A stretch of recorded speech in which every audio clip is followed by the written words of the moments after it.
भुगतना तो इन दोनों को पड़ेगा। करनाल में लाठीचार्ज हुआ तो क्या मनोहर लाल खट्टर ये समझता है कि उसको नहीं भुगतना पड़ेगा? हिसार में लाठीचार्ज हुआ तो क्या दुष्यंत चौटाला ये समझता नहीं भुगतना पड़ेगा?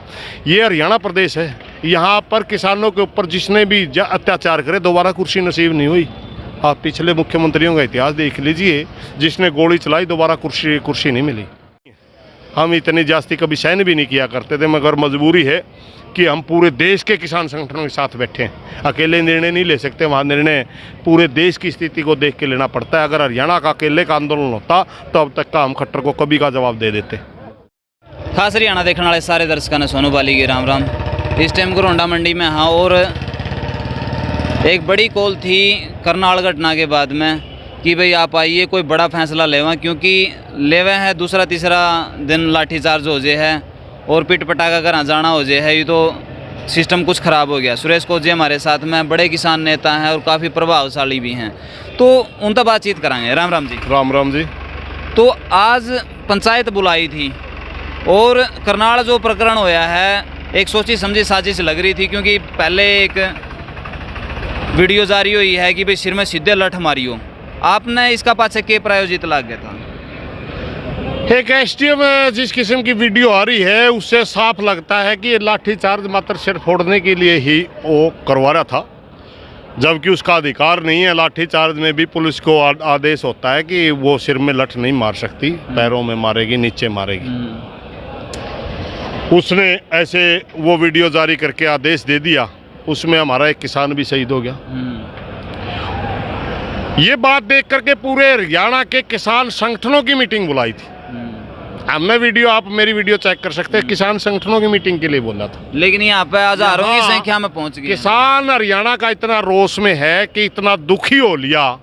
ये रोज रोज के पंगे तो ये सरकार रोज रोज जो पंगे कर रही है, हरियाणा किसान इतना दुखी हो लिया कि वो चाहता है कि भाई एक दिन कर लो सौदा। मगर हमने 9 मेंबरी कमेटी से भी, संयुक्त मोर्चा से भी बात करी, अपने हरियाणा के किसान संगठनों से भी बात करी। सारी बात करने के बाद ये हुआ कि अब तो फिलहाल हमें अनाज मंडी में इकट्ठे होकर के 7 तारीख को इस सारी घटना का जवाब देंगे, क्योंकि ये सीएम सिटी है जो करनाल के अंदर है। मगर जो हरियाणा का किसान चाहता है उसके लिए 9 मेंबरी कमेटी के साथ हरियाणा किसान संगठनों की मीटिंग तय होगी। आज अगर हम यहाँ से कोई ऐसी कॉल करें जो गुमनाम में उसको पता नहीं है इसके हमको, तो हम किसान आंदोलन को नुकसान नहीं चाहता कोई हरियाणा का आदमी। उनके साथ सहमति करके जल्द ही करड़े निर्णय भी आएंगे, क्योंकि सारे हरियाणा के किसान संगठन ही चाहते हैं भी करना निर्णय होना चाहिए। देर जवाब देने लग गया। बार बार इतने दिनों से हम बैठ रहे हैं, सरकार सुन ही नहीं रही। मोदी इस देश का बाप बन के बैठ गया, तो मात्र वोट दे के 5 साल के लिए चुना था, जो मालिक थोड़ी था इस देश का।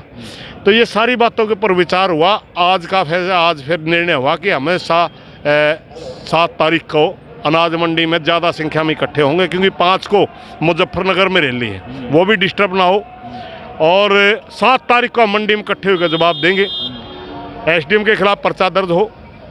जो किसान शहीद हुआ 25 लाख रुपए मुआवजा, उसके लड़के को नौकरी हो। घायलों को 2-2 लाख रुपये मिलने चाहिए। जो एसएचओ और जो पुलिस वाले दोषी उनके खिलाफ भी पर्चा दर्ज होना चाहिए और वो बर्खास्त होने चाहिए।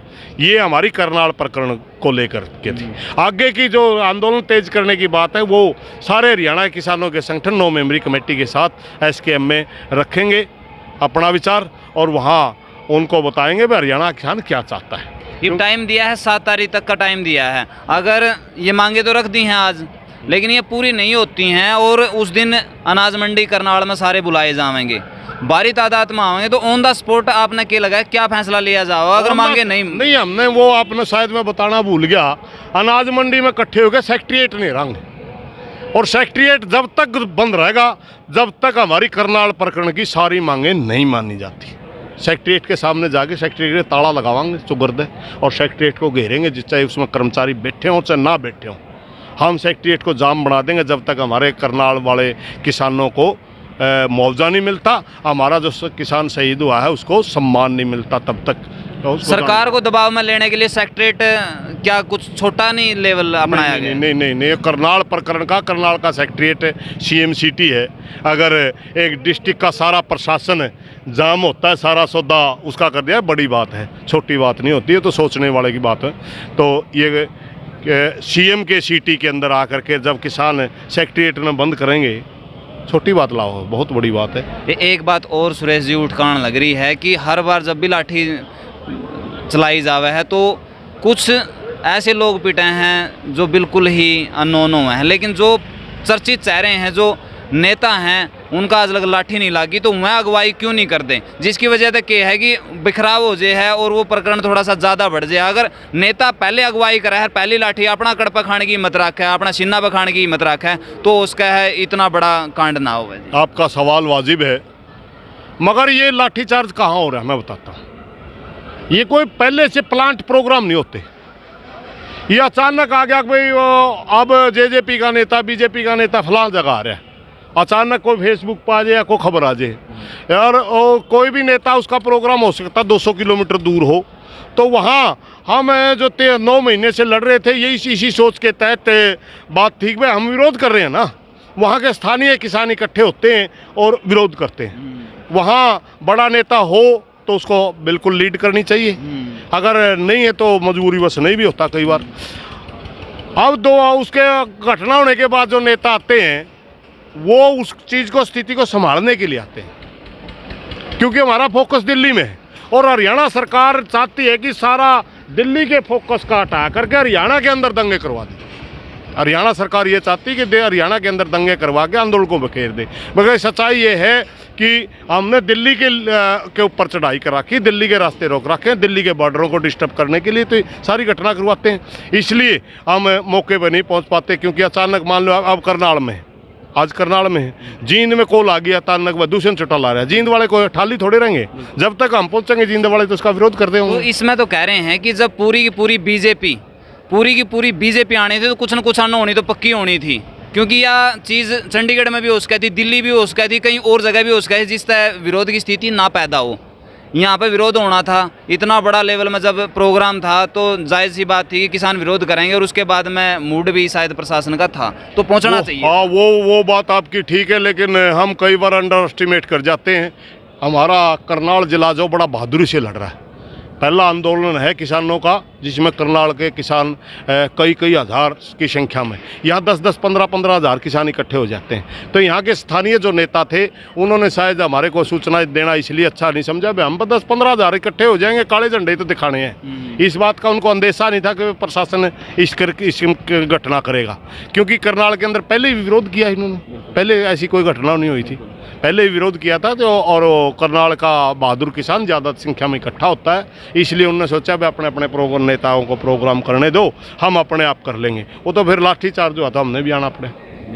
15 किलोमीटर दूर लाठीचार्ज होया है प्रोग्राम से, तो सीएम जो है घमंड में आ गया। पहली बात तो इस सरकार के अंदर संवेदनशीलता नाम की कोई चीज़ ही नहीं है, संवेदनहीन सरकार है। 9 महीने से किसान वहाँ बैठा है, इनको आज तक कोई शर्म नहीं आई, ना ये इस बात को समझते कि हम उनका विरोध क्यों कर रहे हैं। हम उनका विरोध इसलिए कर रहे हैं मेरे भाई, तो अपना कर्तव्य का पालन सही नहीं कर रहा। लाठीचार्ज 4 बार होया है जी, एक बार नहीं होया है, एक बार तक काम चाल जाएगा, 4 बार लाठीचार्ज होना है। और भी होगा, क्योंकि हमें पता है जिस दिन हम कड़ा एक्शन लेंगे दिल्ली में वहाँ भी होगा, क्योंकि ये लोग हमारे को इंसान ही नहीं मान रहे, किसान को किसान ही नहीं मान रहे, मजदूर को मजदूर नहीं मान रहे। राजनीतिक पार्टियां वोट से डरती हैं और इनके पास कुछ नहीं होता। वोट के जमाना टाइम में इनको पता है कि किसान को, मजदूर को जाति और धर्म में बांट करके, जातीय धार्मिक उन्माद पैदा करके लोग वोट ले जाएं, तो इसलिए हमने इस किस्म की ये सहनी पड़ रही हैं। अगर पूरा का पूरा किसान इस बात को समझे कि आज तो हालात ये हैं, अगर बाहर नहीं निकले तो आपका फसल और नस्ल की लड़ाई है, ये समाप्त हो जाओगे, किसान और मजदूर दोनों मर जाएंगे अगर ये कानून लागू। एक बात और सामने निकल कर लग रही है कि यूँ सारा सौदा राजनीतिक रूप तय भी अंदर ही अंदर और तरियाँ तय है। जब हिसार में विरोध होया था तो उस टाइम पे बंदा था वहाँ पे मनोहर लाल खट्टर का, जबकि एरिया था दुष्यंत चौटाला का, लेकिन यहाँ पे मनोहर लाल खट्टर का एरिया है, लेकिन जो लठ मरवाण वाला बंदा है वो दुष्यंत चौटाला का बताया जाने लगा। हो सकता है अंदर की राजनीति हो, लेकिन नुकसान तो किसान को उठाना पड़ रहा है ना, लाठी तो किसान पे पड़ रही है ना। भुगतना तो इन दोनों को पड़ेगा। करनाल में लाठीचार्ज हुआ तो क्या मनोहर लाल खट्टर ये समझता है कि उसको नहीं भुगतना पड़ेगा? हिसार में लाठीचार्ज हुआ तो क्या दुष्यंत चौटाला ये समझता नहीं भुगतना पड़ेगा? ये हरियाणा प्रदेश है, यहाँ पर किसानों के ऊपर जिसने भी अत्याचार करे दोबारा कुर्सी नसीब नहीं हुई। आप पिछले मुख्यमंत्रियों का इतिहास देख लीजिए, जिसने गोली चलाई दोबारा कुर्सी नहीं मिली, जिसने लाठियाँ चलाई दोबारा कुर्सी नहीं मिली। ये कृषि प्रधान प्रदेश है, इनको भरना पड़ेगा। अंत में किसानों को क्या कुछ कहना चाहोगे? अंत में मैं पूरे हरियाणा प्रदेश के किसानों से एक प्रार्थना करना चाहूँगा, धैर्य रखिए। धैर्य की परीक्षा सरकार ले रही है। वो हमारे हरियाणा के अंदर दंगे कर जाती है, दंगे करवा करके आंदोलन तोड़ना चाहती है। हमारा फोकस दिल्ली में है, इसलिए हम थोड़ा सा संयम कर रहे हैं, वरना हम कोई मुताज नहीं है। हम इतनी जास्ती कभी सहन भी नहीं किया करते थे, मगर मजबूरी है कि हम पूरे देश के किसान संगठनों के साथ बैठे हैं। अकेले निर्णय नहीं ले सकते, वहाँ निर्णय पूरे देश की स्थिति को देख के लेना पड़ता है। अगर हरियाणा का अकेले का आंदोलन होता तो अब तक का हम खट्टर को कभी का जवाब दे देते। धन्यवाद जी। जो अपने विचार हैं नीचे कमेंट बॉक्स में जरूर दिए और वीडियो ज़्यादा से ज़्यादा शेयर करियो। कैमरामैन संदीप के साथ में मैं सोनू वाली, खास हरियाणा।